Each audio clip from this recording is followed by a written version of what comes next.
In this video, I'm going to talk about a couple of distractions I've noticed over the years, some of which you may hear for the first time or maybe even a bit controversial. Okay, so this is in the context of prepping a job interview with a high-performing company. And let's start with an easy one here. You need a new CV. Okay, so to be clear here, I have absolutely no problem with anyone redoing their CV, even hiring someone to do it for you if you like. Except that some of you would rather redo your CV than to prep for the interview. Okay, and this is a quite famous interview prep killer and a pretty common one in my experience. Right. Second one, indecision. So the situation is like this. Your interview is scheduled in 1 week. You've maybe prepared or maybe not that much, and you are considering what to do next. Should you get help, or should you maybe save your money, or should you call a friend who works there, or maybe you should watch some more YouTube videos. And usually what happens is you'll start doing a little bit of each. Okay? In my experience, interview prep isn't as much about learning as it is about doing. Okay? So move fast and break things is a motto which comes to mind. Don't let that fear of rejection dominate you. Okay, decisions around how to prep are best when taken quickly and, of course, followed by action. Even if, by the way, you're not gonna be always right about everything. Okay, next one here, another easy one for you.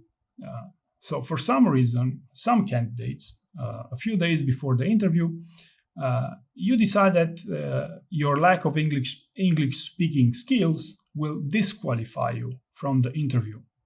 Okay, so in my experience, English speaking skills are never the problem in interviews with high performing companies.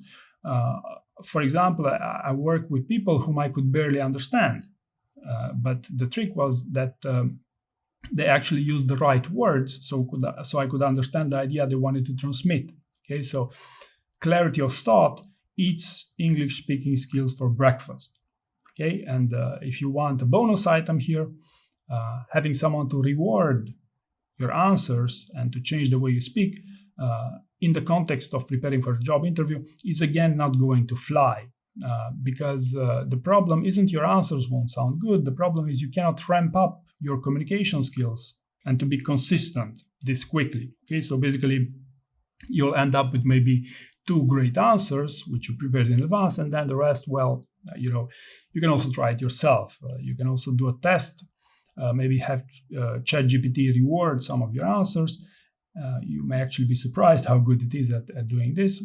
But the idea is then to see if you can improve your communication skills this quick for spontaneous answers as well, right?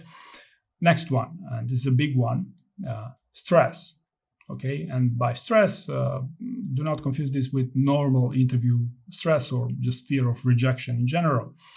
If you have a ton of stress in your life and you know deep inside you cannot perform at your best, then it's maybe time to address your stress problem at first. Okay, for instance, I'd rather take a break for as long as I need, 6 months, for instance, as compared to preparing for a sloppy performance. Okay.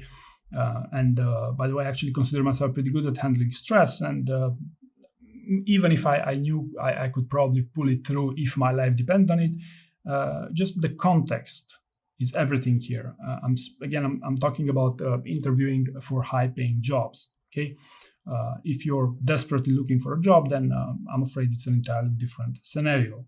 Okay, next year, over-relying on third parties.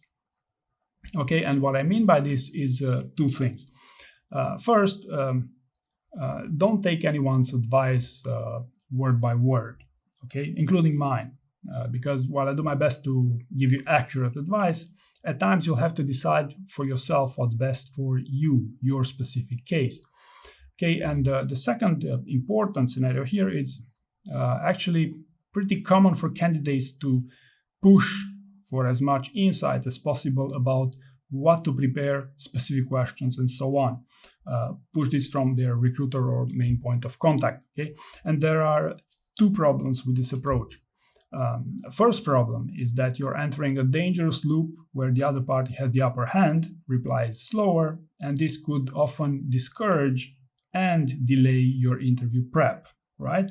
And the second, pushing too hard on insight about your interview may backfire, actually. For example, I know people who insisted on what to prepare and basically received the list with the 20 most commonly asked questions in job interviews directly from Google search. Okay, or it could even get worse. I know more than one instance of someone insisting to know if their interview was going to be technical or behavioral. This was in the context of going for a technical role. And they were basically told, don't worry, it's only behavioral. And then during the interview, boom, the interviewers grilled them on technicalities with maybe just a few behavioral questions to start. And finally, the frameworks or the system thinking trap. For example, I could come up with 10 frameworks you've never heard of to answer behavioral questions. This is on top of the STAR method, okay? I could even tell you about the DAN method to answer them: description, action, and numbers. However, what I found over the years is that there's little to no benefit in systems thinking for jobs interviews. Okay, the only two systems I found useful are basically the story bank building process, basically brainstorming and then revising your stories, and of course the STAR method. Okay, again, interview prep isn't as much about learning as it is about doing. Okay, so hopefully you found this useful and not too controversial, and thank you very much for watching.